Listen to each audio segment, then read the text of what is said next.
Hi, Circular St. Louis team. I'm Sara Burnett, the Executive Director of ReFED, a national nonprofit focused on food loss and waste. I'm filming this just a hop, skip, and a jump away from you at my home office in Imperial, Missouri. I'm sorry I can't be there with you, but I really want to share a little bit more information about food waste. Food waste is sometimes called an invisible problem. It's the last little bit of leftovers you throw in the trash. It's the strawberries way back in the back of your fridge that's molded. It's the off-specification product that's in a manufacturing facility that becomes what we call, quote, a cost of just doing business. So that DoorDash order that sits on the restaurant's shelf for 4 hours and doesn't get picked up. When you start to look at the whole food system, food waste is, and the total amount of it is absolutely shocking. Over 237 million tons of wasted food nationwide from farm to landfill. That equals 31% of the total food that is grown and produced in the U.S. And that tonnage has a really big value big price tag attached to it, $382 billion worth of value. That's equivalent to 1.4% of our total GDP. Out of that food waste, only 2% is donated, and the majority of it, frankly, goes to our already overflowing landfills. In fact, food waste is the absolute number one item in landfills, where it creates an incredible amount of methane as it decomposes. And it's easy to say this is not my problem. This is not a Missouri problem. This is not a St. Louis problem, because this happens in farmlands across our nation. But the reality is most food waste is happening and occurring at the household, retailer, and food service level. It's happening in our own backyards and in our own homes. The really good news about this is that food waste is actually a solvable problem. There's scalable solutions, including policy, regulatory, or targets that can be set.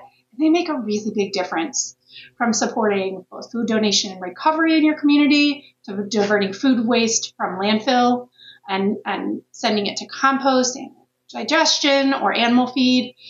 There is change happening. It needs to happen at both the federal, state, and local level. Giving you kind of a quick snapshot of a couple of things that are happening across the country in communities like ours. First at the higher level, at the state level, 12 states have outright organic waste bans.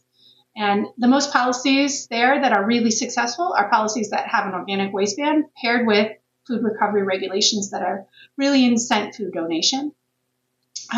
While these types of state policy are really moving quickly, there's local policies, target setting, and progress that's happening without kind of a full outright ban. And these are especially driven by the desire to extend the life of existing landfill sites and the need to support nutritional and secure folks within our communities. Some cities like New York and San Francisco have implemented mandatory food scrap recycling, but in many cities, mandatory purchases just aren't practical at first.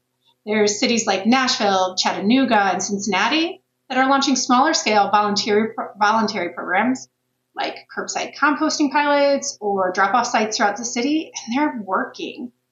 Such efforts can gradually expand as the city gains experience. They understand the infrastructure and resources needed to support these, and public support for the interventions grow. And communities across Florida are another key example here. In Florida, they don't necessarily have any bans or strict laws, but they made a very progressive target to increase their recycling rate to 75%. In doing so, they have been building momentum and infrastructure across the state.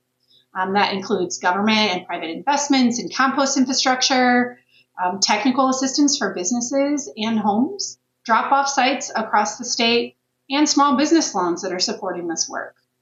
And, ultimately what we're seeing is across the U.S., both at the municipality, the state, and federal level, we're seeing lots of work around food waste, given the enormity of the problem. And I hope that you guys have a really engaging, high-impact conversation. And I just urge you to consider that organic waste should be part of your plan, especially food waste, as it is critical in helping us serve our communities better and keep us clean.